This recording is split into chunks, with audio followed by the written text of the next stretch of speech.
behind the sofa and come and sit down. It's story time.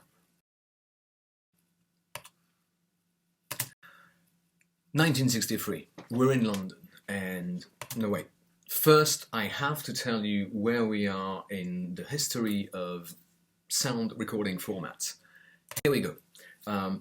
Just in terms of the kind of playback for the listener, we're a year before the invention of the cassette.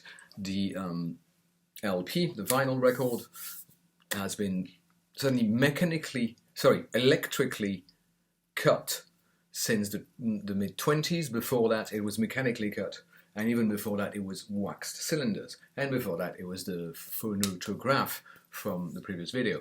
But we're in 1963. The third highest selling record is with the Beatles. I think it may be the first Beatles album. It's an early one, right? I mean, you can see by the have a laser pointer. You can see by the haircuts, right? This is kind of like so, and crucially, it's in mono. There's only one, kind of about I don't know how many. Can't have many microphones to start with, mixed, and as the people play, kind of mixed into the desk onto the final mono track. So we're in 1963 in London, in the BBC Radiophonic Workshop in Maida Vale. Meet our protagonist. This is Delia Derbyshire. She's pictured here at the Radiophonic Workshop. The Radiophonic Workshop is the bit of the BBC that does all of the sound effects in particular, for audio drama, etc. And she's pictured here with some of those reel-to-reel tape machines that she's going to be using a lot of. This is the technology we had at the time. It's the orientation of magnetic particles in the tape, and it runs past a reading or in the writing head at various speeds in inches per second, and which means that a certain length of tape is a certain length of time. Bear that in mind. It's going to come in handy in a second. Delia has been working at the Radiophonic Workshop since 1962. She joined the BBC in 1960. She was briefly a school teacher before that. And she in 1963 the BBC is in black and white, by the way, right? Color on the BBC I think only arrives in 1969, and in 1963 the BBC is starting a new science fiction TV program, and they have a composer that writes the score, Mr. Ronald Earl Grainer, 1922-1981, Australian composer, and he's written the score for the credits, the music for this new science fiction show. But it's Delia, I think, that actually creates it from the score. She takes the partition, the notes, and then she uses electronics and tape, and we'll see in a second, to create something that goes like this.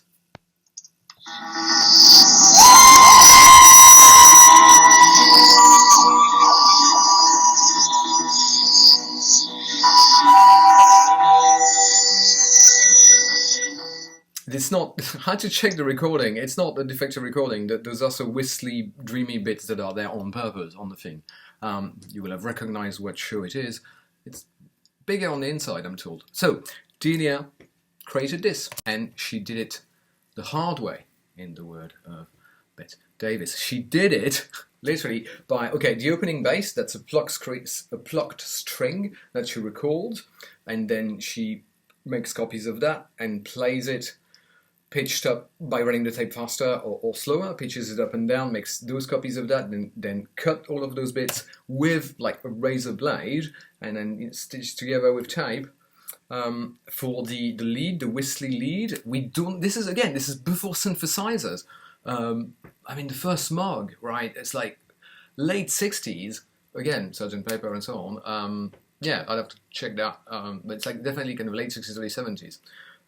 What they have are signal generators that just create pure sine waves in that instance, or other shapes are available, I'm pretty sure, on those. Well, I don't know, because they're pretty basic. Maybe some white noise.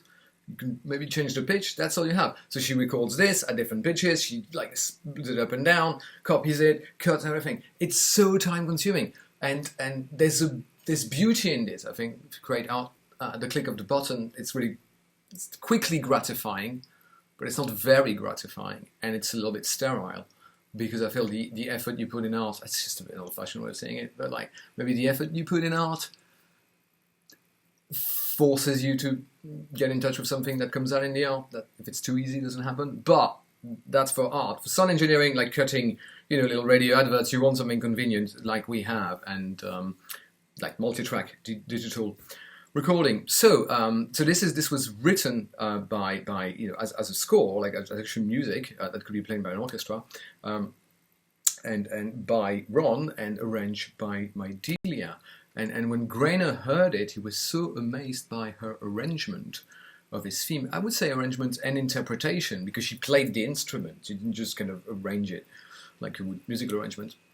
That he asked, did I really write this? To which another of the Wikipedia page, the one about, this is of Delia's Wikipedia page, the one about the Doctor Who theme, says she humbly replied most of it, kind of trying to play it down. Now Grainer attempted to credit her as this is a tricky one, co-composer, but was prevented by the BBC bureaucracy because they preferred that members of the workshop remain anonymous, which I agree with. If they're only doing sound effects with engineers, I'm a kind of like, background technical kind of guy. I don't say on my name, it's like, especially if it's a team effort, right?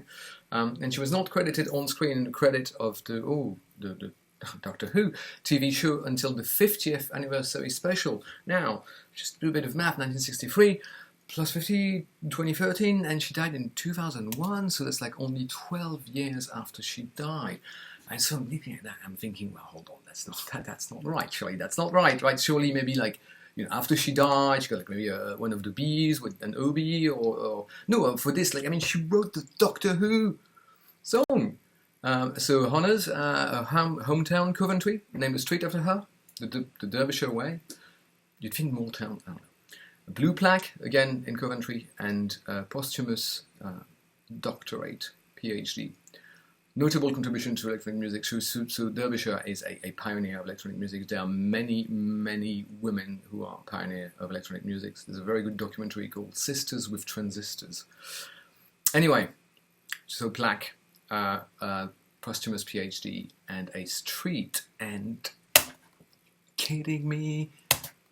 Are you kidding me? This should make you angry. She wrote the Doctor Who theme tune. That's going to be worth a BAFTA or something. Come on.